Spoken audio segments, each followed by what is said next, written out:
Man, we was just talking. We got topics after topics. I want to go back to State Property 3 real quick. Let's go. We getting the whole gang back together? Yeah. Everybody. Whoever has a passport. Oh, we shooting it overseas. Yes. What is it about, like, your relationship with Philly has always been an immaculate one. I mean, you really put on for the city, we have to say. I mean, you got 4 people from Philly in the room, you know, and we came up in a time when it was just like, I mean, Rockefeller and State Property, and you know, a lot of that was owed to you, and bringing that to the forefront. Yeah, I mean, I just think I just ride out with my niggas. You know what I'm saying? Like, if I'm gonna get money with you, I'm gonna get money with you. You know, and is a cloth that I'm from, and not everyone's cut from that cloth. And that cloth is everyone gotta eat, everyone gotta be rich, not one boss. That shit is dangerous. Like, I hate being the boss. That shit is. I like to be in a room full of bosses, because, you know, or women, or I feel like. Yeah, I heard you say that in an interview. Yeah, you like to be around more women. Yeah. Huh? That you like to empower women. Yeah, I don't really trust dudes too much. Yeah. It wasn't always that way though, right? I mean, I was younger. Yeah. You know what I mean? And it's like when you're young, especially when you don't have like a father figure around, the streets become your father, and you know, and your brothers, and you do anything for them. But you know, because you got that testosterone, which makes you want to be competitive and hunt, you start to justify certain things. See, I don't really know, because I'm always up. You know what I mean? Like, I'm always that guy. I always been since I was 15. You know what I'm saying? Like, I don't know not being that guy. So I've never been resentful toward anybody. Even when people jam me, I always see the good part of it, because I'm like, I just make crazy paper. How can I be mad? You know what I'm saying? Like, that's all that really counting in this relationship. You know what I'm saying? I'm not married to no niggas. You know what I'm saying? So, I don't know. I heard stories about Keep It Real Wednesdays. And I heard it used to get serious on Keep It Real Wednesdays. Never got serious to be. People's feelings get hurt. Whose feelings got hurt the most? I'm saying, because it was a while ago. Everybody don't arc feelings no more. Nah, producers be taking shit. Producers, okay. Whoever felt the way, you know, because you really wasn't supposed to feel a way. So it was Keep It Real. So you walking in there knowing that if your shit ain't legit, and it's not like if your shit is legit, you gotta hit record. So that's, you know, people knew what they was walking into. Yeah. But yeah, some of that shit used to be fucking hilarious. Yeah, I heard about that. God, we used to have that shit used to be funny as hell. I heard a story, I don't remember where somebody told it to me, but a story went that you guys were filling in for a show for Miss Jones. I don't know if it was in VA or Maryland. It was a promoter. Y'all came to do the show and filled in for Miss Jones last minute, and you went to the DJ or the promoter and was like, yo, I want you to come on the road with me and my man. You know, we about to pop off. And he was like, nah, I'm gonna stay here at school and keep getting this money, and then the next thing you know, Rockefeller was built. Yeah, I forgot about him. He didn't forget about me. No, he probably. I don't know what that was. I can see that happen. I say shit like that often. Right. That's that time traveling shit. I can see the future. You know what I'm saying? Like, really, all I do is, it's like a method. I just, you know, go to the future, what I think the future should be, and then I figure out exactly what I want to make that happen. Then I come back to my present, and I just make it happen. You know what I'm saying? Like, I just went to the future. I just came back. Seeing that you have many brands and many things to promote, and when you're doing interviews, I want to ask you, what bothers you the most about the Jay-Z questions when people bring it up? Well, now, just because everybody kind of know, you know, how I feel about that. Right. You know what I'm saying? But the only thing that bothers me about the Jay-Z questions is nobody asked Jay-Z those questions. Right. You know what I'm saying? It's like, if you're supposed to be this honest interviewer, which is your responsibility and obligation, then you need to ask questions. Like, I don't think getting prepped for an interview is fair. You know, I don't let nobody prep. Right. You know what I mean? I'd be like, ask an honest question, or else what I'm up here for. That's real. So that be my thing. Like, yo, y'all keep asking me all these questions and shit doesn't add up. But y'all just keep hearing my mouth. Ask that man. You know, y'all let him play that pop game and that election game. You know what I mean? But y'all let him do that. There's a lot of questions that, shit. Y'all get that man in front and back on the mic, boy. I'd have whoever don't ask no questions. I can't respect him, because it's not honest. Because there's a lot of curiosity going on. You know what I mean? Like, I'm curious, and you know I'm not usually curious. Pause. You know what I'm saying? Like, I usually don't give a fuck. But right now, I'm curious. With the last time y'all saw each other at Shaka's birthday, was it any of those conversations come up, or just was?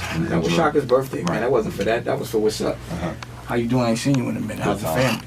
You know, that was a bigger picture right there. So none of those questions get asked in those moments. Beyond Rockefeller, what dynasties within music do you would you say you have the most respect for, or have come close to accomplishing what y'all accomplished? Before or after? You know, it's a different game. You know what I'm saying? Like, I like Tech Nine's movement a lot. You know, like anyone that survived and been indie for over 10 years, you know, I have to respect that more than anything. You know, they still own their masters. They still have cash flow. They understand how to make money, which is on the road and with your merch, as opposed to thinking it's selling records, which it never is. You understand what I'm saying? So, you know, I like those kind of movements, but you know, I respect guys like Cash Money who are still relevant. Right. You know, still completely relevant. Like the domination that movement has had has been retarded. So you can't deny Cash Money on any level. You know what I'm saying? At all. Like they've been relevant for decades now. So I think they might be they might got the title. But you can't be mad at Dr. Dre. Definitely. You know, he has the all time. Yeah, definitely. He might have the all time. I look at him like the Quincy Jones of the rap. He might be a little more than that. He's like one of Quincy? Because he's still rolling. Like he's you know, like Quincy's still rolling, and no disrespect to Quincy because that's the ultimate OG. But you know, after 40, niggas start slowing down. Yeah. You know what I'm saying? And Dre just made, you know, he made some impactful things happen. You know, like look what he did. No, I did. You understand what I'm saying? I went to the when I went to the new offices. I don't know if you've seen the movie The Internship, but it felt like on a Google. It was Apple. Now they bought it. Yeah, it's real. You know, but my point is, but even beyond that, the music. Right. You know, even it's like when I'm running the guys like Be Real and Snoop. And they all have similar scenarios to what you have. You know, like a compound with all kind of creative things happening, and they just chilling and laughing, and we all having fun. And I was talking to Be Real about it, like, yo, man, it's kind of cooler to do something at a legendary level and still be young to enjoy it. Like, we kind of retired, and we just having fun being like OGs, you know, but doing it our way. Moving when we want. We all go to nice houses, and we all move when we want. We all still smoke weed. You know, we were the guys that everyone in school thought were going to be in jail or dead. Right. You know, and we're doing it smooth. No beefs. You know, I be having bullshit beefs, you know, business shit. But, you know, that comes with business. You know what I mean? Too Honorable. How excited about this one are you? I'm real excited about this one because I started to get into my rhythm as far as making movies. And I started to evolve as a director. And I was able to make these impactful movies with my OG like Daniel, and then the future OGs like Mook and Smoke Dizza, and also the platform for Smokey, who I kind of saw as just as talented as Kevin Hart. Okay. At the same time, they were both in the same movies. Okay. It's like unfinished business. And then, you know, being able to work with Cam again. The shit that was dope was we were shooting the scene in the hotel room, and Paid in Full was playing on BET.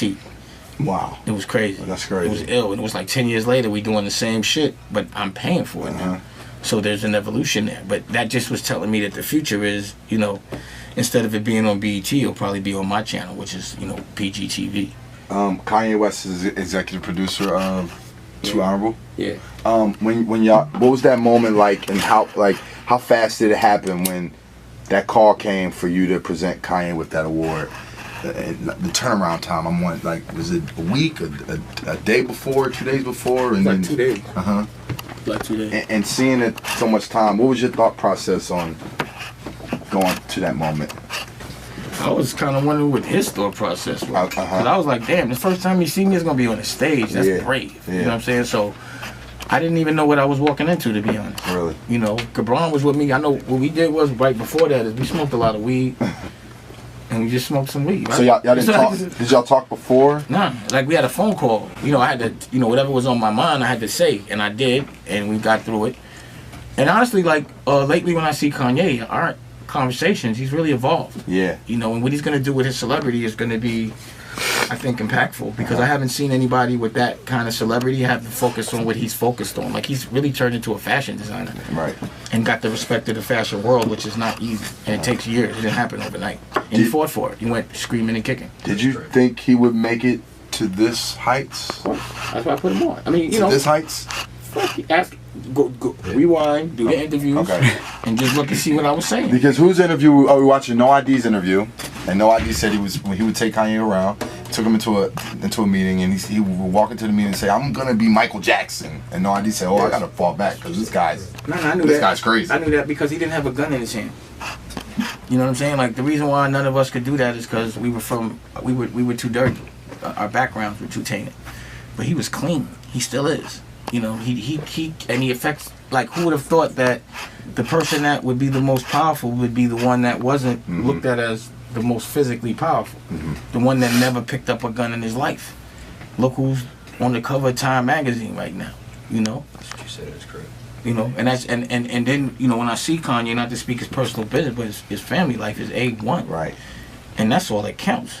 So he's already won the game. You know, once you got a good backyard, a good wife, good kids, I mean, that's really what you hustle for anyway, right?